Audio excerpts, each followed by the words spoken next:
Hello दोस्तों, कैसे हैं आप लोग। दोस्तों आई होप आप सभी अच्छे होंगे, स्वस्थ होंगे, तंदुरुस्त होंगे और अपनी तैयारी मन लगा के कर रहे होंगे।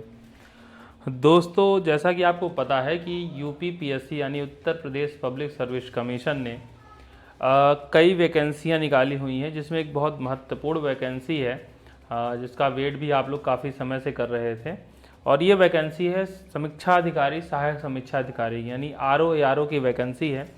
करीब 411 पदों के लिए वैकेंसी निकाली गई है, जिसका फॉर्म फिलिंग भी स्टार्ट है। और आज जो डेट है यानी कि 9 नवंबर, तो 9 नवंबर इसकी लास्ट डेट थी, फॉर्म भरने की अंतिम तिथि थी।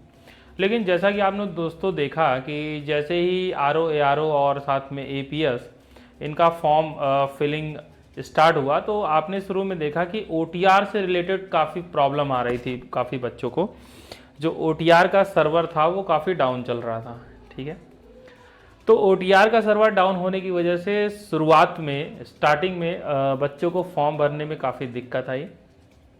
और उसके बाद फिर अगर देखा जाए, जब ओटीआर फिर ठीक भी हुआ बीच में, लेकिन उस दौरान काफ़ी जो टाइम था वो वेस्ट हो चुका था, बर्बाद हो चुका था, जिसकी वजह से कई बच्चे फॉर्म फिल नहीं कर पाए थे समय पे।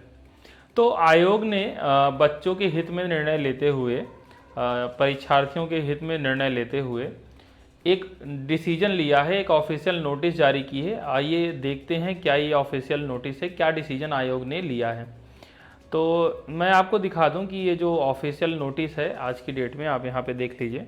कार्यालय लोक सेवा आयोग उत्तर प्रदेश, दिनांक 9 नवंबर 2023। तो ये विज्ञप्ति नोटिस कहती है कि विज्ञापन संख्या A7E1 2023 दिनांक 9 अक्टूबर 2023 के सापेक्ष समीक्षा अधिकारी, सहायक समीक्षा अधिकारी, ठीक है ना, यानी ये आरओ और एआरओ के लिए बात की जा रही है। आरओ और एआरओ की वैकेंसी के लिए ऑनलाइन आवेदन पत्र आमंत्रित किए गए थे। इस संबंध में एतद द्वारा सूचित किया जाता है कि तकनीकी कारणों के दृष्टिगत अभ्यर्थियों की सुविधा के लिए उक्त पदों पर आवेदन हेतु पूर्व में निर्धारित तिथियां निम्नवत परिवर्तित की जाती हैं।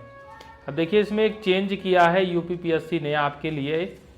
वो चेंज क्या किया है कि पहले जो लास्ट डेट थी फॉर्म भरने की, ऑनलाइन आवेदन करने की, वो 9 नवंबर थी।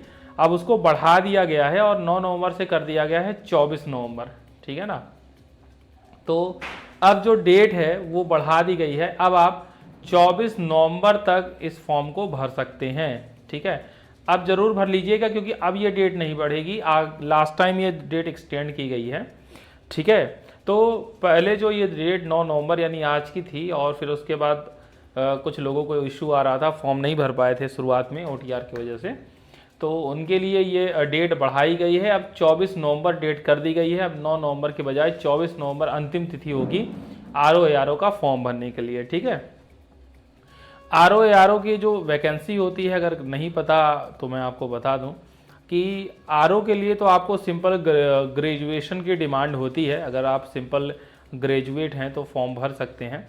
लेकिन एआरओ के लिए आपके पास कुछ कंप्यूटर की डिग्री जैसे कि ओ लेवल और इसके समकक्ष, तो इसके बारे में आप डिटेल लेकर के तभी फॉर्म भरेंगे। ठीक है ना, तो अगर आपके पास ग्रेजुएशन है तो आप आरओ ही भरेंगे, लेकिन अगर आपके पास ओ लेवल या इसके समकक्ष डिग्रियां हैं तो आप एआरओ का भी फॉर्म भर सकते हैं। ठीक है, तो एक बहुत इंपॉर्टेंट गुड न्यूज़ है आपके लिए कि 9 नवंबर से बढ़कर के 24 नवंबर आपकी लास्ट डेट हो गई है।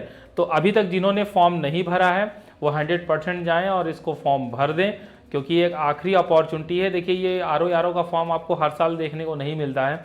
वैकेंसियाँ भी इस डिटेल में, इस संख्या में आपको हर साल देखने को नहीं मिलती है, और बहुत ही बेहतरीन जॉब होती है। कई मामलों में ये पीसीएस लेवल से भी अच्छी जॉब मानी जाती है। कई मामलों में अगर देखा जाए, कई फैक्टर्स में, तो पीसीएस से भी अच्छी जॉब मानी जाती है। ठीक है ना, तो बिल्कुल इसमें फाइट भी होगा, इसमें कंपटीशन भी होगा। ठीक है, सारी चीज़ें होंगी। तो आप सबसे पहले तो फॉर्म भरिए, फॉर्म भर के फिर अपनी तैयारी स्टार्ट कर दीजिए। सबसे पहले आप प्रीवियस ईयर क्वेश्चंस लगाइए। ठीक है, जिससे कि अगर आप पहली बार एग्जाम दे रहे हैं तो प्रीवियस ईयर क्वेश्चन लगाने से क्या होगा कि आपको समझ में आएगा नेचर ऑफ एग्जाम। ठीक है दोस्तों, सबसे इंपॉर्टेंट होता है, सबसे पहले आपको पता होना चाहिए कि नेचर ऑफ एग्जाम क्या है। ठीक है, अगर आपको यही नहीं पता कि नेचर ऑफ एग्जाम क्या है, तो फिर आप तैयारी आपकी बेस्ट तरीके से नहीं हो पाएगी। तो सबसे पहले बहुत बेस्ट तरीका होता है, अगर आपको एग्जाम का नेचर समझना है तो सबसे बेस्ट तरीका होता है कि आप क्या करें, आप जो है प्रीवियस ईयर क्वेश्चन लगाएं। जैसे ही आप प्रीवियस ईयर क्वेश्चन लगाएंगे तो आपको बहुत अच्छे से एग्ज़ाम का पैटर्न और सारी चीज़ें समझ में आ जाएंगी। ठीक है, और फिर उसके बाद आप मॉक टेस्ट लगा सकते हैं। ठीक है, अब एक नई सीरीज हम स्टार्ट करने वाले हैं मॉक टेस्ट की। जैसा कि आपको पता है कि जो इसमें जीएस का पेपर आता है आपका, उसमें 140 क्वेश्चंस आपको मिलते हैं। ठीक है, तो जो प्री की बात कर रहा हूँ मैं प्री की बात कर रहा हूँ, तो प्री में आपको 140 क्वेश्चन जीएस का मिलेगा, 60 क्वेश्चन आपको हिंदी का मिलेगा। ठीक है, तो ये दो प्रैक्टिस सेट हम स्टार्ट करने वाले हैं। एक तो 140 क्वेश्चन का जीएस का, ठीक है, यूट्यूब पे बिल्कुल फ्री, और 60 क्वेश्चन का हिंदी का। ठीक है, तो ये दो प्रैक्टिस सेट, एक जीएस का और एक हिंदी का, 140 क्वेश्चन उसमें रहेंगे और आप उसको सॉल्व करिएगा साथ ही साथ, और ये 60 क्वेश्चन का ये रहेंगे। ठीक है, इसके अलावा साथ ही साथ अगर आपको कोई दिक्कत होती है इसके अलावा, तो आप कमेंट बॉक्स में हमसे पूछ सकते हैं। कोई आपका सवाल है तो आप कमेंट बॉक्स में हमसे पूछ सकते हैं। बस जाते जाते काम करिएगा कि इस वीडियो को लाइक ज़रूर कर दीजिएगा, हमारे चैनल पे नए हैं तो चैनल को सब्सक्राइब जरूर कर दीजिएगा, और ज़्यादा से ज़्यादा लोगों तक वीडियो शेयर कर दीजिएगा। दोस्तों आप लाइक नहीं करते हैं, लाइक ज़रूर करिएगा, शेयर करिएगा और सब्सक्राइब करिएगा। ठीक है दोस्तों, साथ ही साथ ज्वाइन का भी एक ऑप्शन है, अगर आप करना चाहें ज्वाइन तो आप उसे कर सकते हैं। ठीक है दोस्तों, तो इसी तरह लेटेस्ट अपडेट के लिए समय पे आपको अपडेट मिले, हमारे चैनल के साथ जुड़े रहिए। मिलते हैं अगले वीडियो में, तब तक के लिए धन्यवाद।